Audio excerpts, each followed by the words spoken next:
नमस्कार, सिद्धी फूड रेसिपीमध्ये तुमचं स्वागत आहे। आज आपण बनवत आहोत शिळ्या पोळीचे कबाब। मस्त रेसिपी आहे आणि पटकन होणारी रेसिपी आहे। शिळ्या पोळीचे कबाब खूप छान लागते। रात्रीच्या ज्या आपल्या चपात्या उरलेल्या असतात, पोळ्या उरलेल्या असतात किंवा भाकरी उरलेली असते, त्यापासून आपण हे कबाब बनवणार आहोत। खूप मस्त लागतात आणि झटपटही होतात। तर चला पटकन रेसिपी सुरू करूया। शिळ्या पोळीचे कबाब बनवत आहोत आपण। ज्या रात्रीच्या आपल्या चपात्या वगैरे उरलेल्या असतात त्याच्यापासून आपण हे कबाब बनवत आहोत।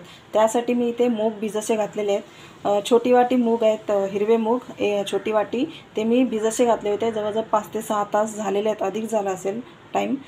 हे मूग भिजलेले आहेत।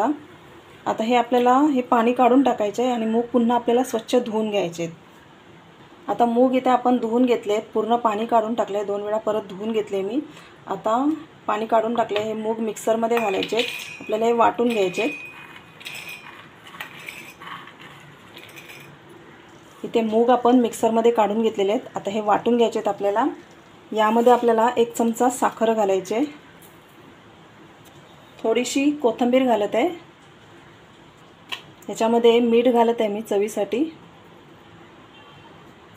इथे मी अर्धा लिंबू घेतलेला आहे, अर्धा लिंबू आपल्याला यामध्ये पिळून घ्यायचा आहे।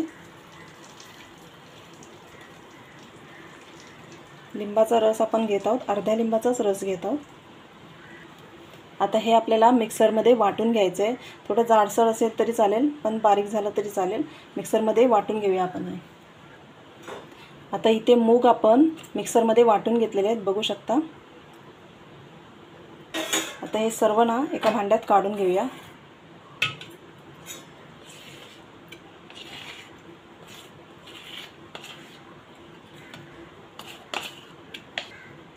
आता इथे पोळ्या घेतलेल्या आहेत मी, रात्रीच्या शिल्लक ज्या होत्या पोळ्या त्या घेतलेल्या आहेत। इथे 5 पोळ्या आहेत आपल्याकडे।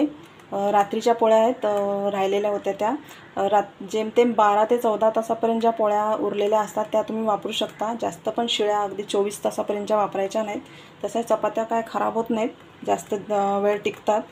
ह्या आपल्या रात्रीच्या चपात्या आहेत। आता ह्या चपात्यांचे ना तुकडे करायचे आहेत आणि मिक्सरमधून त्याची पावडर करून घ्यायचे, अगदी बारीक रव्यासारखं त्यांना फिरवून घ्यायचं आहे। आता याचे तुकडे करते आणि मिक्सरमध्ये मी फिरवून घेते आणि त्याचा बारीक रवा करते। अशा प्रकारे चपातीचा रवा करून घ्यायचा आहे, बारीक वाटून घ्यायचे आहेत आणि या वाटलेल्या मुगाच्या याच्यामध्ये घालायचं आहे। सर्व चपात्या मी पहिले वाटून घेते, थोडं थोडं करून घातलं आहे।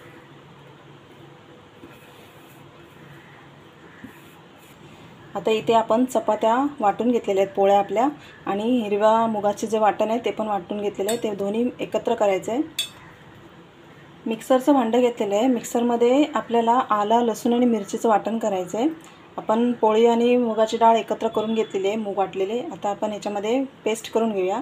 इथे 5-6 लसूणच्या पाकळ्या घेतलेल्या आहेत, अर्धा इंच आलं मी बारीक चिरून घेतलेलं आहे, तुकडे केलेत, आणि 2 हिरव्या मिरच्या घेतल्या आहेत। फक्त मिरची जर वापरायची असेल तर तुम्ही मिरची वापरू शकता, मी थोडंसं तिखट पण टाकणार आहे। आता ह्याची ना आपण पेस्ट करून घेऊया, थोडंसं पाणी घालूया आणि पेस्ट करून घेऊया। इथे आपण आलं, लसूण आणि मिरचीची पेस्ट केलेली आहे। मिरच्या मी 2च घातलेल्या आहेत, तुम्हाला जर चालत असेल तर तुम्ही वाढवू शकता आणि फक्त हिरव्या मिरच्याच वापरू शकता। मी थोडंसं लाल तिखट घालणार आहे, पण मी इथे फक्त 2च मिरच्या वापरलेल्या आहेत। आता ही पेस्ट पण आपण याच्यामध्ये काढून घेऊया। यामध्ये मी थोडंसं तिखट घालत आहे, पाव चमचा। आता यामध्ये आपण 1 चमचा कॉर्नफ्लॉवर आणि 1 चमचा तांदळाचं पीठ मी चाळून घेतलेलं आहे। आता हे घालत आहे, दोन्ही समप्रमाणात आहेत, कॉर्नफ्लॉवर आणि तांदळाचं पीठ। याच्यामध्ये मी धणापूड घालत आहे 1 चमचा। आता इथे हे सर्व ना मिक्स करून घ्यायचं आहे, सर्व साहित्य मिक्स करून घ्यायचं आहे।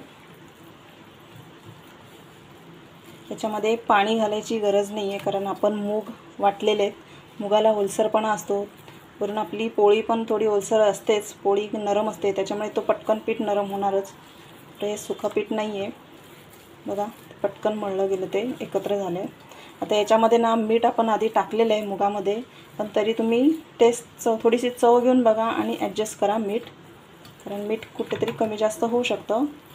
आपण मीठ थोडंसंच घातलेलं आहे, आपण थोडीशी चव बघून याच्यामध्ये मीठ ॲडजस्ट करूया।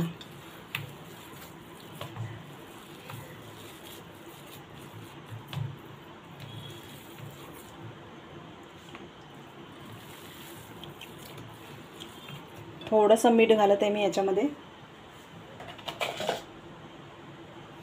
अगदी थोडंसं मीठ घालत आहे. ते मिक्स करून घेऊया.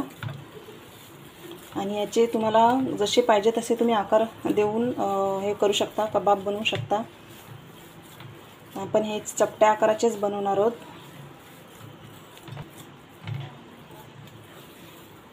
इथे आपलं पीठ आता हे मिक्स झालेलं आहे सर्व. थोडंसं तेल घ्यायचं हातावर, असं हाताला ना दोन्ही साईडला तेल लावून घ्यायचं. आणि जेवढ्या साईजमध्ये तुम्हाला पाहिजे, लहान मोठा, तेवढ्या साईजमध्ये तुम्ही याचे कबाब बनवून घ्या. कोणत्याही साईजमध्ये कोणत्याही आकारामध्ये बनवा तरी चालतील. मी इथे चपटेच बनवणार आहे.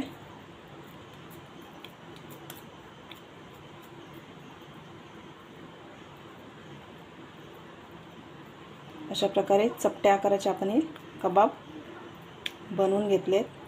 हे एक बनवलं आहे, आता मी साईडला ठेवते.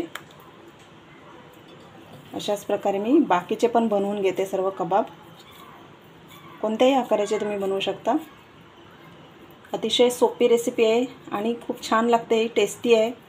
आपल्याकडे पोळ्या उरल्या असतील, भाकरी असेल तरीसुद्धा हे बनवू शकता तुम्ही, भाकरीबरोबरसुद्धा, भाकरीचे तुकडे करून.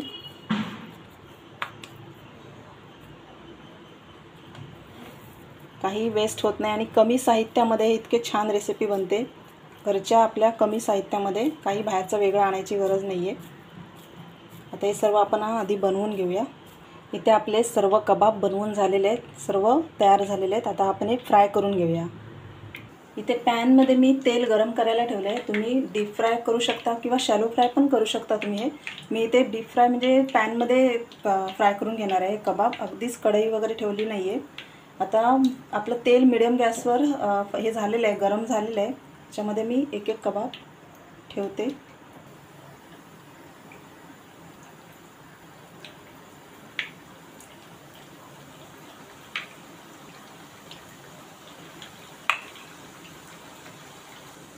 आपण इथे कबाब पॅनमध्ये सोडलेले आहेत. पॅनमध्ये मी हे फ्राय करून घेत आहे. तुम्ही कढईमध्ये सुद्धा करून घेऊ शकता. मिडियम गॅसवर आपण तेल हे तापून घेतलेलं आहे. आता 1 मिनटं यांना सेट होऊ द्यायचं. 1 मिनटं बिलकुल चमचा लावायचा नाही. 1 मिनटानंतर यांना पलटी करायचं आणि दोन्ही बाजूने चांगले खरपूस असे तळून घ्यायचे. आता 1 मिनटं आपण यांना आधी सेट होऊ देऊया. आता 1 मिनिट झालेलं आहे. आपण मीडियम गॅसवर हे चांगले फ्राय करून घेत आहोत. तेल चांगलं तापून घ्यायचं आणि नंतर मीडियम करायचं आणि मग त्याच्यामध्ये हे कबाब सोडायचे. कुठलीही वस्तू जे आपण फ्राय करणारी घेतो ते आपण पहिले तेल चांगलं तापून घ्यायचं आणि मग त्याला मीडियम किंवा स्लो जसं पाहिजे तुम्हाला टेम्परेचर त्यानुसार करायचं. पण डायरेक्ट कडक तेलामध्ये कुठलंही सोडायचं नाही, ते पटकन करपू शकतं म्हणून. आता हे पलटी करून घेऊया आपण एक साईडने.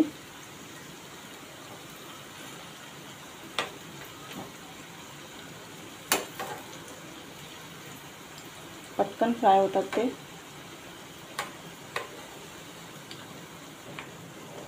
आता हे दुसऱ्या साईडने पण चांगले आपल्याला फ्राय करून घ्यायचे, तळून घ्यायचे.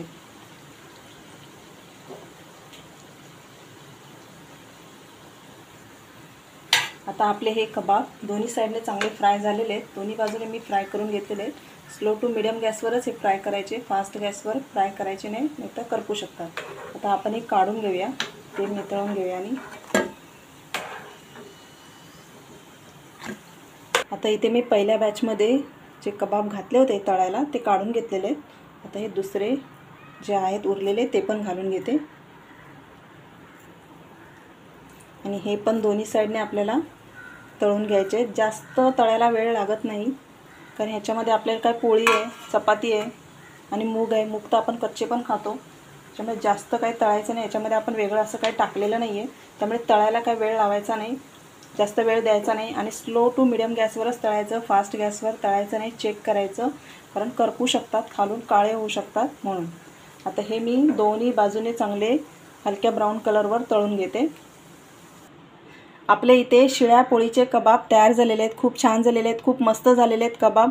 खूप छान वास येतोय। यांना कबाब म्हणा किंवा कटलेट म्हणा, काही म्हटलं तरी चालेल। खूप छान झालेले आहेत, खूप मस्त वास येत आहे। खूप छान रेसिपी आहे, पटकन होणारी रेसिपी आहे। शिळ्या पोळ्या म्हणजे रात्रीच्या चपात्या उरलेल्या, भाकरी उरलेली असेल त्याच्यापासून हे तुम्ही बनवू शकता। लहान मुलांना तुम्ही हे टिफिनला देऊ शकता। याच्यामध्ये हिरवे मूग आहेत, त्याच्यामुळे मुगामध्ये तर खूप छान प्रोटीन असतं, त्यामुळे तुम्ही हे लहान मुलांना टिफिनला देऊ शकता। खूप छान झालेले आहेत कबाब। याबरोबर आपण इथे हिरवी चटणी सर्व केलेली आहे। तुम्ही सॉस बरोबर सुद्धा हे कबाब खाऊ शकता। खूप मस्त रेसिपी आहे, पटकन होणारी रेसिपी आहे। आता आपले इथे शिळ्या पोळीचे कबाब तयार झालेले आहेत। तुम्ही करून पहा आणि व्हिडिओ आवडला असेल तर माझ्या चॅनलला सबस्क्राइब करा। बाजूला बेल आयकॉन आहे त्यावर क्लिक करा। थँक्यू।